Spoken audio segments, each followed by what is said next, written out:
Sir जब मैंने पहला टेस्ट दिया था तो सर मेरी रैंक अच्छी नहीं आई थी, वो 5000 से भी ऊपर थी। तो सर मैं लगातार देती थी तो काफी टाइम तक, 1 महीने तक तो मेरी ऐसी ही रैंक आती थी 5000। नेगेटिव्स बहुत जाते थे। मैं 1 मिनट को भी ऐसा हेड डाउन करके भी नहीं बैठती थी, मैं कंटिन्यूस पढ़ती थी, क्योंकि मैं सर बहुत एवरेज स्टूडेंट हूँ। मैं कभी भी ऐसा टॉपर्स नहीं रही हूँ, ना स्कूल में ना कॉलेज में।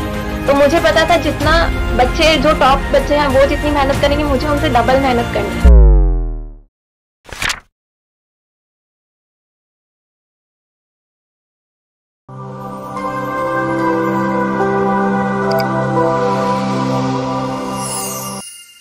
नमस्कार, एक बार फिर से आप सभी साथियों का हार्दिक स्वागत। अभिनंदन टीएनसी के इस ऑनलाइन प्लेटफॉर्म में माई सेल्फ भोजाज Palariya, assistant nurse superintendent AIIMS Patna. एक बार फिर से आप सभी साथियों का हार्दिक स्वागत और अभिनंदन करता हूं। जैसा कि आप सभी को पता है कि लगातार इंटरव्यू का सेशन चल रहा है और आप सभी के सामने सभी का स्ट्रगल्स लेके आया जा रहा है कि किस प्रकार से मेहनत की जाती है और किस प्रकार से एक बहुत ही बड़ा सिलेक्शन लिया जाता है। तो आज हमारे साथ है बहुत ही शानदार रैंकर, जिनके स्ट्रगल स्टोरी सुनकर आपको भी लगेगा कि कितनी भी बाधाएं आ जाए, कितना भी कुछ भी करना पड़े, लेकिन जब हार्ड वर्क और मेहनत और डेडिकेशन अगर साथ में रहे तो हमेशा रैंकर्स बनते ही बनते हैं। तो आज हमारे साथ है संपा जी, और जिन्होंने ऑल इंडिया रैंक 48 को हासिल किया। तो सबसे पहले तो बहुत बहुत बधाई और शुभकामनाएं। Thank you so much sir. बहुत ही जबरदस्त रैंक आपने हासिल की है, ऑल इंडिया रैंक 48। हमेशा क्रिकेट के अंदर 50 का आंकड़ा बनाने का ये हर क्रिकेटर का मन में रहता है कि मैं 50 बनाऊं, 100 बनाऊं, लेकिन हमारे नॉर्थ सेट में ये आंकड़ा रहता है कि जितना जल्दी अच्छी रैंक के साथ आउट हो जाए तो बहुत ही अच्छा रहेगा। तो आपने 48 का आंकड़ा हासिल किया है, बहुत ही जबरदस्त आंकड़ा। कैसा लग रहा है सर? बहुत ज्यादा अच्छा लग रहा है सर, क्योंकि ये अनएक्सपेक्टेड था कि इतना अच्छा रैंक आएगा। मैं जब एग्जाम देकर आई थी तो मुझे लग रहा था कि हाँ मेरा हो जाएगा, बट मैंने इतना अच्छा रैंक एक्सपेक्ट नहीं किया था। तो सर बहुत ज्यादा अच्छा। टॉपर्स को ऐसा कभी लगता नहीं है कि मेरी इतनी अच्छी रैंक आ जाएगी, बाद में पता लगता है कि अरे ये करामात हो गया है, अब तो करे क्या। फिर हमें लगता है कि हमने तो सोचा ही नहीं था, लेकिन वो चीजें बाद में ही पता लगती है। पहले तो हम ऐसे ही नॉर्मल इंसान की तरह होते हैं, उसके बाद हम लोग एक रोल मॉडल का रोल निभाते हैं।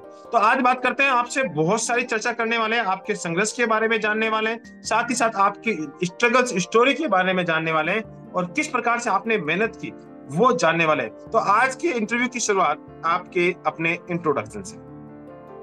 हाँ जी सर। सर पहले तो मेरा नाम शंपा है और मैं दिल्ली में रहती हूँ, और मैं दिल्ली से ही हूँ। और मैंने अपनी जो नर्सिंग की पढ़ाई है वो Laxmibai Batra college of nursing से 2021 में पूरी करी है।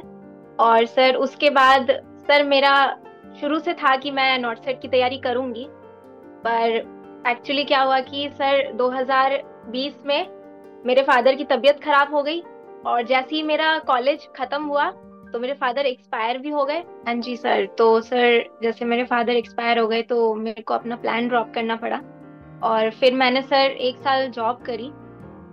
और सर 1 साल जॉब करने के बाद फिर मुझे लगा कि अब थोड़ा स्टेबल है तो मुझे तैयारी शुरू करनी चाहिए।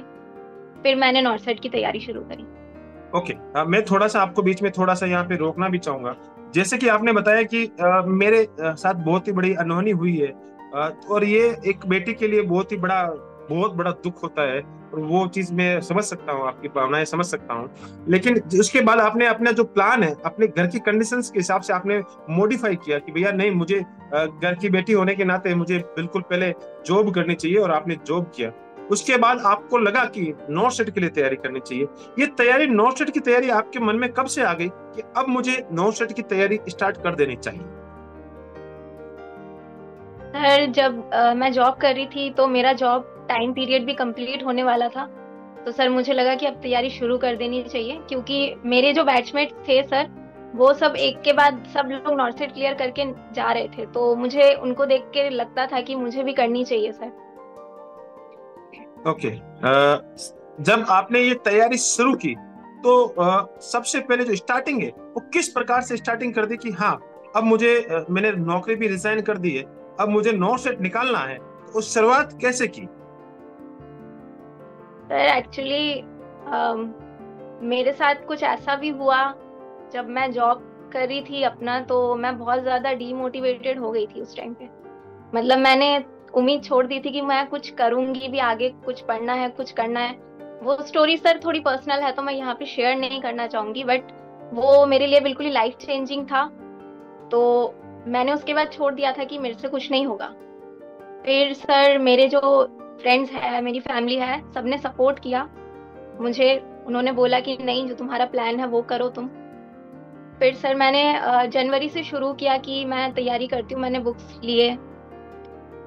फिर मैंने सर बैठ गई तैयारी करने। ओके, समझ सकता हूँ आपके साथ बहुत बड़ा संघर्ष रहा है, एक पर्सनल संघर्ष रहा है, फादर वाला संघर्ष रहा है, और ये चीजें बहुत ही पैनिक होती है कि इंसान टूट के बिखर जाता है। और उस समय आपके फैमिली ने आपको सपोर्ट किया कि कोई बात नहीं बच्चा, ये सारी चीजें अपने हाथ में नहीं है, लेकिन अपने जो हाथ में है, अपने हाथ में जो चीजें हैं उसको किया जाए और एक बहुत ही बड़े मुकाम को हासिल किया जाए। आपने शुरुआत स्टार्ट कर दी। टीएनसी के साथ आपका जुड़ाव कब से हो? सर मैंने जब तैयारी शुरू करी तो मैंने यूट्यूब पे देखा टीएनसी का। मैंने यूट्यूब पे वीडियोस देखी तो मुझे वहाँ पे वीडियोस समझ में आ रही थी।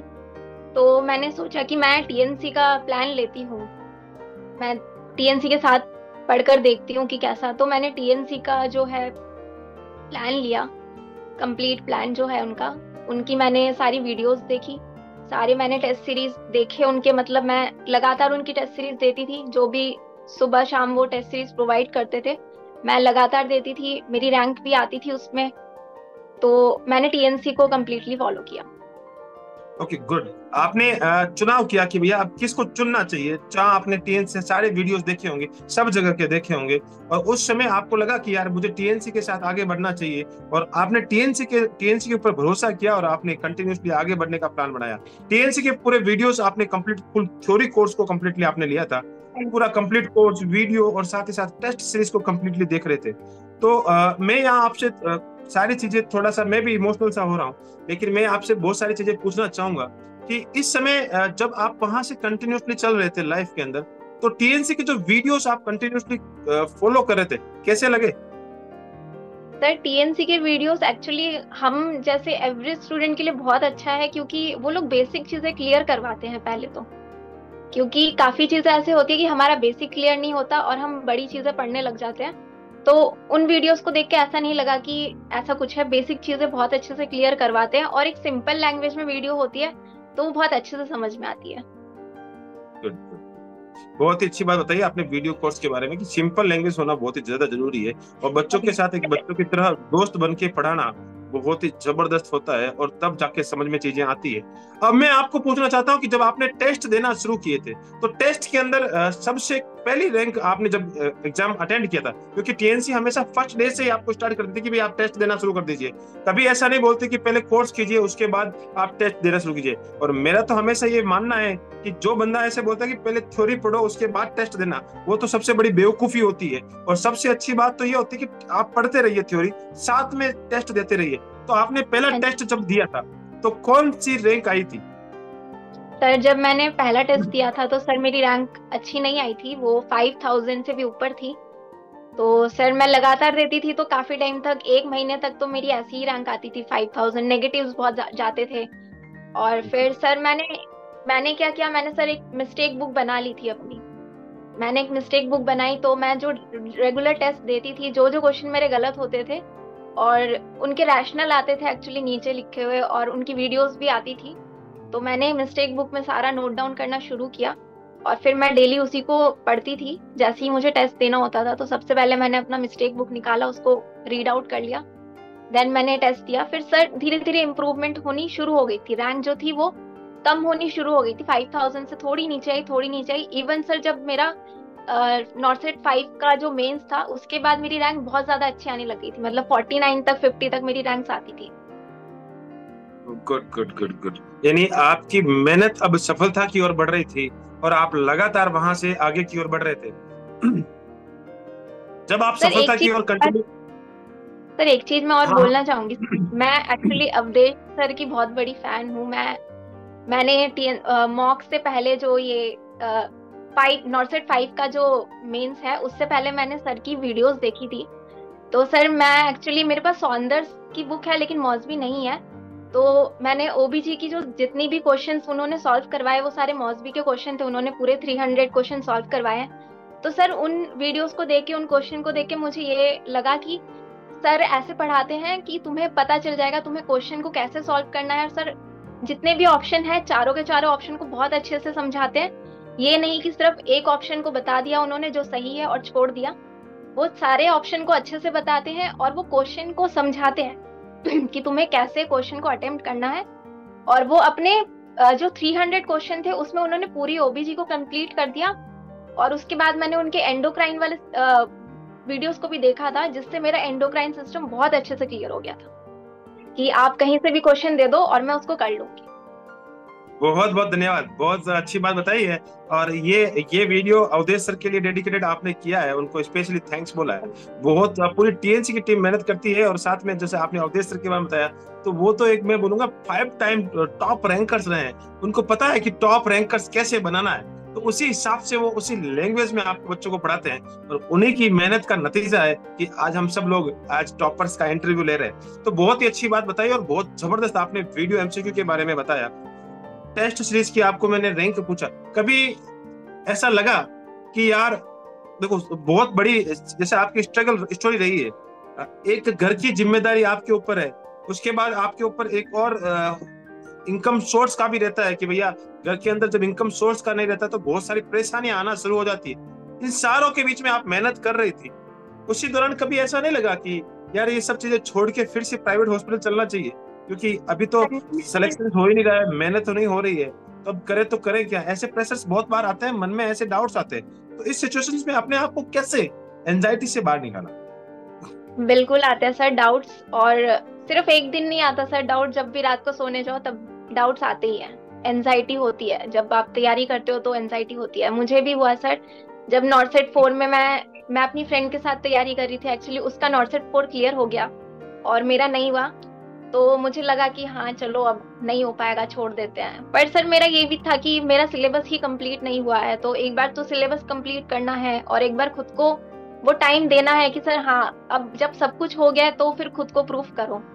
बिना तैयारी के कोई खुद को कैसे प्रूफ करेगा? बिल्कुल बिल्कुल बिल्कुल, यानी आपने अपने आप को ये संबल दिया कि भैया पहले मुझे खुद को मजबूत बनना है और मजबूत बन के ही सारा सब कुछ खेल दिखाना है। और वो आज आपने साबित करके दिखाया और बहुत ही जबरदस्त रैंक को आपने हासिल किया है।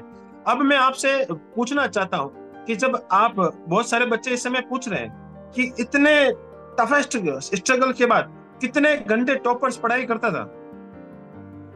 सर मेरा कुछ भी नहीं और स्केड्यूल होता था, मुझे सिर्फ पढ़ना होता था। मैं सुबह उठती थी, सुबह 6 साढ़े 6 बजे तक मैं उठ जाती थी।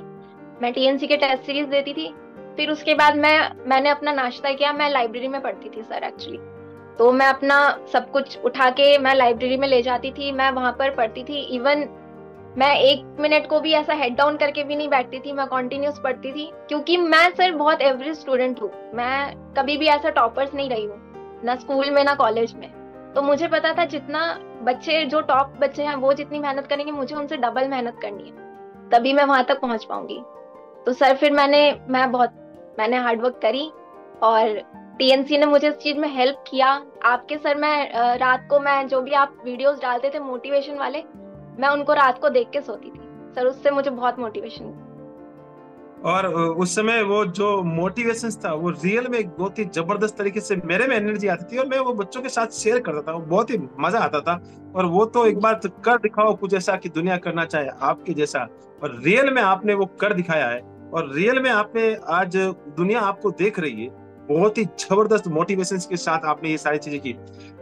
टॉपर्स से ये सारी चीजें जानने के बाद अब टॉपर्स के एग्जाम हॉल में जाने से पहले की कहानी जानना चाहते हैं कि एग्जाम हॉल में जब आप जा रहे थे तो 4.0 दिया, उसमें सिनेरियो बेस का आंकड़ा था।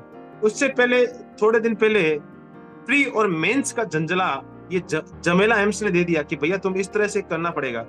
तो ये बार बार पैटर्न चेंज होता है, तो आपको डर नहीं लगा कि यार कहीं इस बार भी 4.0 वाली कहानी तो नहीं हो जाए? सर सबसे पहले तो जब पता चला कि इस बार प्री और मेंस होने वाला है, तो उस दिन रात को नींद नहीं आई थी। उस दिन बहुत ज्यादा एंजाइटी हो रही थी कि नॉर्सेट 4 ही नहीं निकला है तो प्री और मेंस तो बहुत दूर की बात है। तो सर उस दिन नींद नहीं आई थी। फिर उसके बाद धीरे धीरे करी तैयारी शुरू। फिर आप लोगों का वीडियो सब देखती थी कि आप लोग कह रहे हो कि नहीं होगा, जब आप लोग मेहनत कर रहे हो तो होगा। और फिर आपने तो सर बहुत ही ज्यादा गाइडेंस दिया कि हाँ प्री में ऐसा आएगा और इसी तरीके से तैयारी करना, तो उसी तरीके से तैयारी करी और प्री हो गया। फिर उसके बाद मेन से पहले भी आपने बोला कि बहुत ज्यादा कुछ नहीं होगा, थोड़ा सा एंजाइटी को कम करो और मतलब बिल्कुल एंशियस नहीं होना है वहां पर जाके। और फिर आपके वीडियोस देखे तो बहुत मतलब अच्छा रहा सर सब कुछ। थैंक यू सो उन मच, सब बहुत ही अच्छा रहा और बहुत ही इसी का परिणाम है कि आज आप बहुत ही अच्छी रैंक के साथ यहाँ पे एस्टेब्लिश्ड है और बहुत ही अच्छी रैंक आपने हासिल की है। अब मैं आपको एग्जाम हॉल के बाद अंदर की घटना पूछना चाहता हूँ। जब एग्जाम दे रहे थे, एग्जाम जब लिख रहे थे, मेंस की बात करना चाहूंगा। मेंस जब आप दे रहे थे तो मेंस के साथ आप कंटिन्यूसली पहला क्वेश्चन किया, दूसरा क्वेश्चन किया, फिर से तीसरा क्वेश्चन, धीरे धीरे जब क्वेश्चनों की संख्या बढ़ रही थी, क्या ऐसा लगने लग गया कि भैया ये तो टीएनसी का टेस्ट सीरीज ही है या कुछ अलग है? हाँ सर, ये चीज तो बहुत ही ज्यादा मतलब मैंने जब शुरू किया क्वेश्चन देना तो मुझे ये लगा था कि सिनेरियो बेस्ड होंगे सारा क्वेश्चन ये सब। लेकिन जब पहला क्वेश्चन अटेम्प्ट किया तो ऐसा लगा कि ये क्वेश्चन तो टीएनसी में पढ़ा था। फिर जब सर दूसरा क्वेश्चन अटेम्प्ट किया सर, ऐसे कर करके कम से कम भी 25-30 क्वेश्चन ऐसे रहे कि जिसमें मेरे को सिर्फ 2-3 वर्ड्स ही पढ़ने पड़े, पूरा का पूरा क्वेश्चन भी नहीं पढ़ना पड़ा और ऑप्शन भी एज इट इज थे। तो वहां मैंने सिर्फ टिक किया और मैं आगे बढ़ी। तो ऐसा था कि मेरे को याद आ रहा था कि हाँ मैंने टीएनसी का जो टेस्ट सीरीज था वो मेरे को अभी यूज में आ रहा है आज। और सर जब मैं तैयारी करती थी, मैंने जब टेस्ट सीरीज दिए तो मैंने अपने फ्रेंड्स को भी बोला था कि आप लोग टीएनसी के टेस्ट सीरीज ज्वाइन करो ये। तो सर उनका अपना कोई रीजन होगा, उन्होंने नहीं ज्वाइन किया, बट तो आज भी उनको लगता होगा कि हाँ करना चाहिए था ज्वाइन। दोस्तों ने बात नहीं मानी तो वो आज इस इंटरव्यू को देख के मानने वाले हैं कि यार हमें भी टीएनसी के साथ आगे बढ़ना था लेकिन हमने गलती कर दी होगी। और वो शायद अब इस समय पछता भी रहे होंगे कि यार संपा ने सही बोला था लेकिन हमने बात मानी नहीं। कोई बात नहीं। एक चीज मैं और कहना चाहूंगा कि जब एग्जाम होने के बाद आप घर पे आ गए और बच्चों के द्वारा मुझे स्क्रीनशॉट भेजे गए थे और मैंने वो स्क्रीनशॉट बच्चों के जो स्क्रीनशॉट है ग्रुप में शेयर कर दिए थे, तो एक पेपर का नाम शायद आपको याद हो। सर हाँ जी सर, पेपर था ये 140 जो पेपर था उसमें से लगातार क्वेश्चन आए थे। और वो क्वेश्चन ऐसे थे सर कि वो मुझे लग रहा था कॉपी पेस्ट कर दिया है। वो क्वेश्चन कॉपी पेस्ट था और उसके ऑप्शन भी कॉपी पेस्ट ही थे। और सर मैं इवन बताऊं कि एक क्वेश्चन तो ऐसा था नॉर्सेट में जिसका आंसर शायद ही काफी बच्चों ने गलत ही किया होगा, क्योंकि वो थोड़ा सा घुमा के आया था क्वेश्चन और वो मैंने टीएनसी में दिया था, इस वजह से वो क्वेश्चन मेरा पक्का सही गया होगा। बिल्कुल बिल्कुल। और ये जो 140 वाला जो पेपर था वो तो कुदरत की देन होती है और कुदरत ने पता नहीं वो कैसे क्या हुआ है, हम भी नहीं जानते। हम हमारी मेहनत करते हैं और उस पेपर को जब बनाया था, उस पेपर के अंदर एक होता है ना सिक्स सेंस, जो रोज एक्सपीरियंस जब वहां पे जाता है तो उस पेपर के अंदर भगवान ही मालिक है कि कैसे हुआ ये। एक साथ सीरियल से लगातार ऐसे क्वेश्चंस, बड़े बड़े क्वेश्चंस, लगभग 15 क्वेश्चन लगातार एग्जाम हॉल में टपक गए और सेम क्वेश्चन, सेम डिट्टो। वो 15 क्वेश्चंस बच्चों को बहुत ज्यादा हेल्पफुल रहे और वो रैंकर्स बनाने में मदद करते हैं। हाँ जी सर, वो एक्चुअली वो क्वेश्चन रैंक। हाँ जी सर। हाँ हाँ, बताइए बताइए। सर एक्चुअली वो क्वेश्चन काफी हेल्पफुल थी क्योंकि वहां पे ना थोड़ी एंजाइटी कम हो गई थी। जब इतने 15 क्वेश्चन बिल्कुल कॉन्फिडेंस के साथ हो गया तो वहां पे एंजाइटी कम हो गई थी। ओके। और वो बहुत ही मदद मिलती है। बहुत सारे बच्चे इस तरीके से बातें करते हैं कि भैया ये क्वेश्चन यहाँ से वहां से, लेकिन क्वेश्चनों का सेम कॉपी हो जाना और वो 10 दिन पहले वाले में से हो जाना तो बहुत ही बड़ी बात होती है और बहुत जबरदस्त बात होती है। और एक्सपीरियंस के साथ ये सारी चीजें बाहर निकल के आती है। आपको एग्जाम दे लिया, सारी चीजें ठीक ठाक हो गई, रिजल्ट का इंतजार शुरू हो गया।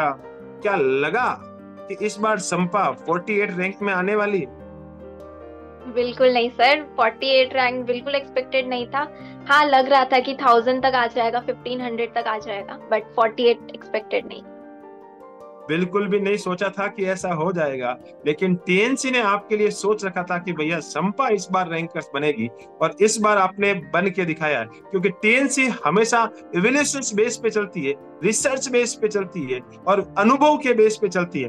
तो टीएनसी की तरफ से आपको पहले कोई ऐसा मैसेजेस, ऐसा कोई कॉल या ऐसा कुछ रिपोर्ट कार्ड आपके पास आया कि you are the next rankers? Sir मेरे पास आया था मैसेज कि हाँ आपका रैंक अच्छा आ रहा है अब, तो आप निश्चिंत रहिए कि हाँ रैंकर्स बनेंगे। पर सर मुझे ऐसा हो रहा था कि चलो टीएनसी में मैं दे रही हूँ तो आ रहा है अच्छा रैंक, पर नॉट सेट थोड़ा लेवल हाई होता है, तो क्या करेंगे ओके, क्या नहीं। वो डर रहता है कि नॉट सेट का रहेगा, और हमेशा हर बच्चे को रहता है, भले ही पेपर वहां इजी आ जाए, लेकिन हमेशा लगता है कि ये तो रूम के अंदर बैठ के दे रहे हैं, वहां तो एग्जाम हॉल में देना है। तो वो प्रेशर एक ऐसा रहता है। मैं थोड़ा सा कंपैरिजन कर ही लेता हूँ, आज आपने एक क्वेश्चन पूछ ही लिया है तो जब पेपर देख के आ गए और टीएनसी का पेपर भी दे रहे थे, तो दोनों में से कभी कभी ऐसा नहीं लगता कि टीएनसी का पेपर कुछ ज्यादा ही हार्ड है?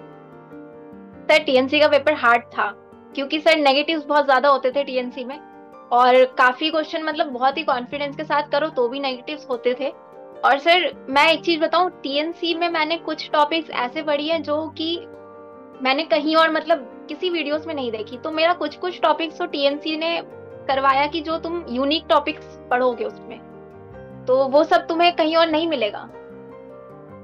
Good good good. ये एक्सपीरियंस के बेस पे आता है, जैसे ओटी हो गया, आईसीयूज हो गए, और जी ये सर। जो 10-10 साल का एक्सपीरियंस है उसके क्वेश्चंस क्रिएट किए जाते हैं, सारे प्रोसीजर बेस्ड क्वेश्चंस हो गए जो किसी भी बुक आज तक तो नहीं बनी है क्वेश्चनों की, और नहीं अभी तक है, सिर्फ टीएनसी ने उसको क्वेश्चनों को क्रिएट किया है। वो बच्चों को तक जाते हैं तो बच्चों को नया कंटेंट उसके सामने आता है और बच्चे परफेक्ट बनते हैं और रैंकर्स बनते हैं। बहुत ही जबरदस्त आपने बताया है। अब मेरा सवाल आपसे, कितने क्वेश्चंस आपने अटेम्प्ट किए थे? सर मैंने 91 क्वेश्चन अटेम्प्ट किए थे सर, उसमें से मेरे जो है 18 नेगेटिव थे। ओके, टॉपर्स भी 18 गलतियां करके आया है, 91 क्वेश्चंस टॉपर्स ने अटेम्प्ट किए थे। बहुत ही जबरदस्त तरीके से आपने अटेम्प्टिंग की थी। ओके, और उसके बाद एक रिजल्ट आपके सामने है 48 रैंक के हिसाब से। लास्ट में मेरा आपसे बहुत ही जबरदस्त सवाल और बहुत ही खतरनाक सवाल, ये सवाल आपके आने वाले जितने भी फ्यूचर नर्सिंग ऑफिसर्स हैं, आने वाले जितने भी ऑफिसर्स इस समय इस इंटरव्यू को देख रहे होंगे और वो इंतजार कर रहे हैं कि शंपा हमें ऐसा एक रामबाण, एक मूल मंत्र दें जिससे आने वाले समय में, इन्होंने इतना स्ट्रगल किया है, हम भी स्ट्रगल कर रहे हैं, बहुत सारे बच्चों की कहानी आपकी कहानी से मैच कर रही होगी, और वो बच्चे चाहते हैं कि शंपा हमें एक गाइडेंस प्रोवाइड करे जिससे हम एक बहुत ही अच्छी रैंक लेके आए। बिल्कुल सर। सर मैं ये कहना चाहूंगी कि जब एक एवरेज स्टूडेंट इतनी मेहनत करके 48 रैंक ला सकता है, तो कोई भी अगर एवरेज स्टूडेंट मुझे सुन रहा है तो वो बिल्कुल ऐसा ना सोचे शुरू में ही कि नहीं होगा। आप हमेशा ये लेकर चले कि भाई इस बार तो करना ही है और लेकर जाना है, और तैयारी शुरू कर दीजिए और टीएनसी की सीरीज बिल्कुल लीजिए। उसके साथ अपने नोट्स को बहुत अच्छे से पढ़िए सर, क्योंकि मैंने अपने नोट्स को बिल्कुल ही पी गई थी सर रिवीजन कर करके। उसके बाद भी सर कमियां निकल आती है, तो फिर नोट्स बहुत इंपॉर्टेंट है सर। और फिर जो सॉन्डर्स और मॉसबी के क्वेश्चन है उनको बहुत अच्छे से सॉल्व करिए। और सबका अपना अपना प्लान और स्ट्रेटेजी होती है एक्चुअली सर, और जब आप तैयारी करने बैठोगे तो आपको धीरे धीरे समझ में आएगा, आप खुद अपना प्लान और स्ट्रेटेजी बना लोगे। Good good good good. बहुत ही जबरदस्त बात बताइए कि शुरुआत करना बहुत ही ज्यादा जरूरी है।